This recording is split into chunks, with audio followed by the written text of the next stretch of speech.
এবছর সকল শিক্ষা বোর্ডের চেয়ে ছাত্রী 3.79 অর্থাৎ প্রায় 4% বেশি পাস করেছে।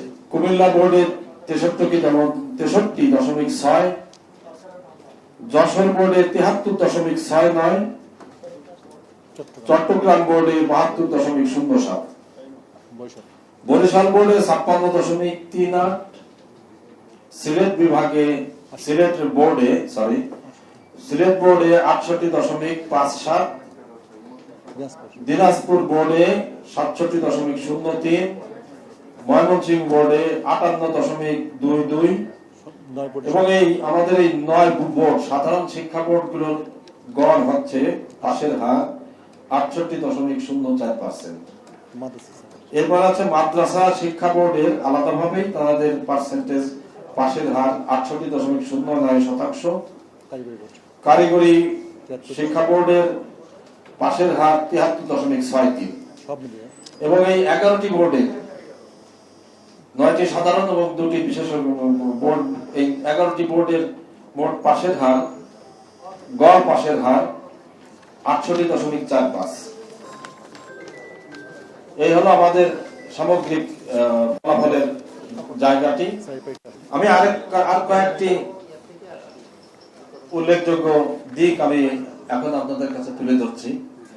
এবছর সকল শিক্ষা বোর্ডের চেয়ে ছাত্রী 3.79 অর্থাৎ প্রায় 4% বেশি পাস করেছে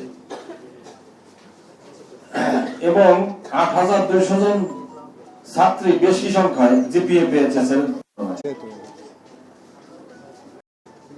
2024 সালে জিপিএ 5 ছিল 1,82,129 জন। আমি আবার বলছি, 2024 সালে জিপিএ 5 পেয়েছিল 1,82,129 জন, আর এবছর অর্থাৎ 2025 সালে জিপিএ পেয়েছে 1,39,32 জন। 2024 সালে পাশের হার ছিল গড় পাশের হার ছিল 83.04, এবছর পাশের হার 68.45।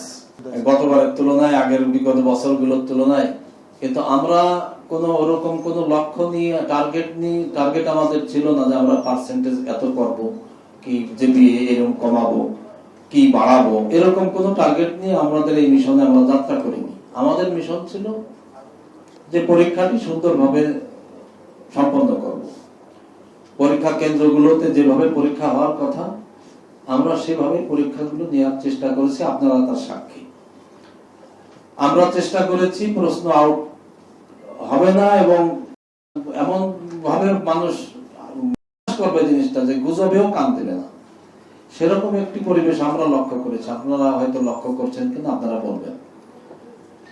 উত্তরপত্র মূল্যায়নে আমাদের কাছে আমরা যখন শিক্ষকদের সঙ্গে যারা এখানে শেখার উত্তরপত্র নিতে আসেন আমরা সিলেক্ট করে এখানে এসে ওনাদের উত্তরপত্র ওনাদেরকে পৌঁছে দিই হাতে, তখন ওনাদেরও প্রশ্ন ছিল আমাদের কোনো নির্দেশনা আছে কিনা। আমরা বলেছি যে আমাদের নির্দেশনা বিশেষ কোনো নাই, নির্দেশনা আপনারা শিক্ষক সঠিক পেলে যা প্রাপ্য তাই দিবেন, যা প্রাপ্য নয় তা দিবেন না। এইভাবে অর্থাৎ মূল্যায়ন পর্বটিও যা হওয়ার যথাযথভাবে সম্পন্ন হয়ে আমাদের কাছে এই ফলাফলটি আমাদের কাছে এসেছে।